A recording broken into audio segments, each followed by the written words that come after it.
Assemblyman Scott Gray and members of New York Business Council met in Watertown as part of Manufacturing Week.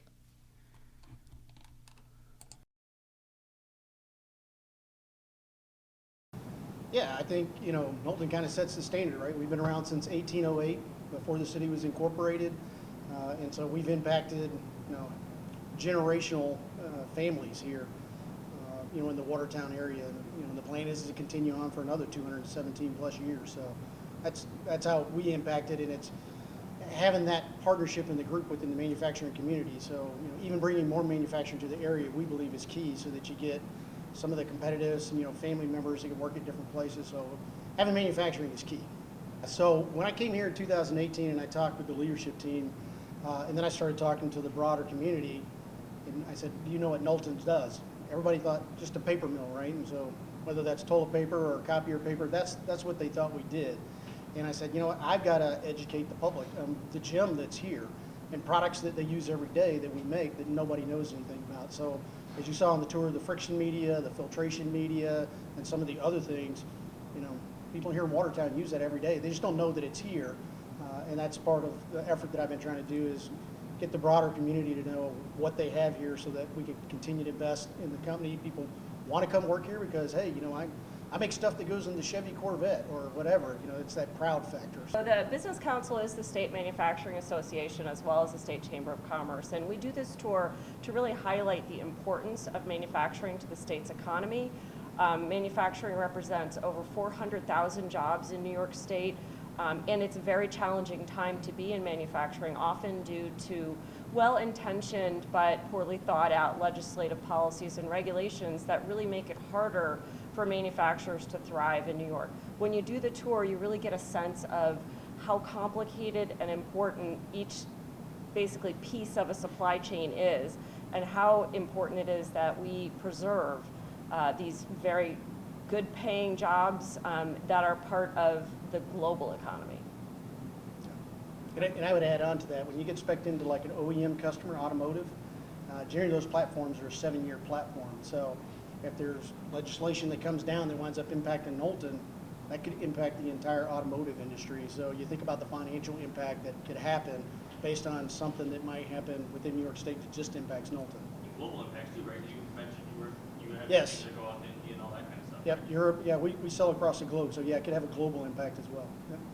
How do you do that? Well, I think first and foremost is rational environmental and energy policies. And right now, I think that there's growing recognition that our energy policy is not on a path that is sustainable, and we need to really look at an all-of-the-above approach to powering manufacturing and everyone's homes in the interest of affordability and reliability. Those are some of the aspects that are very important to manufacturing.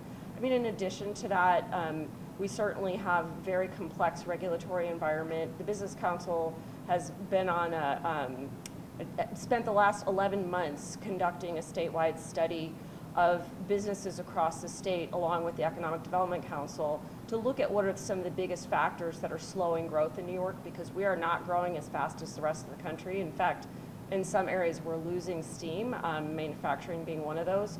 And one of the things that we're recommending, and I think there is an appetite for it at the state level, is a complete review of our regulatory policy climate, using AI to identify areas where we have regulations that frankly are duplicative, counterproductive, or even in complete contrast to each other. So we're working very hard to try and create an environment where manufacturing can grow and thrive in New York.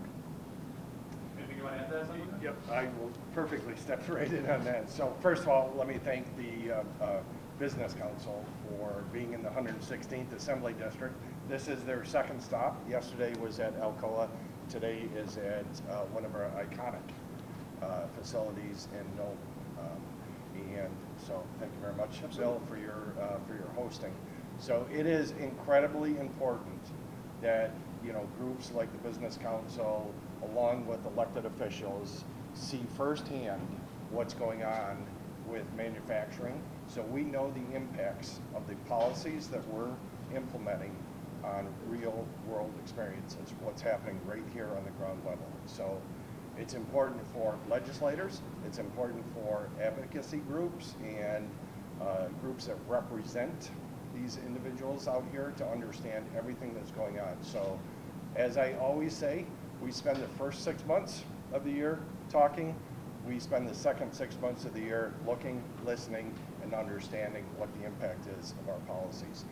There is, and Heather touched on this, with our environmental policies, I always say they're very well intended, but there's a balance that you have to strike.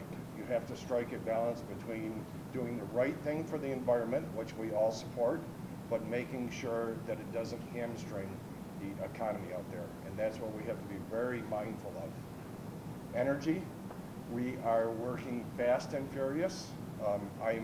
I myself have been very involved in that front, and we will continue to explore alternative energies that include all the above approach, that are environmentally sound, and making sure that, so energy is key. It is one of the critical factors of our economy. And if we don't have solid, reliable, and dispatchable and environmentally friendly energy policies and energy sources, then we're going backwards. So in that regard, the governor is moving us forward in that regard, and we're going to continue to push forward on that front. So thank you very much for being here. Thank you very much for hosting us. Absolutely. But I'm not going to sign down, Steve. That's for sure. I don't blame you. So, let's see.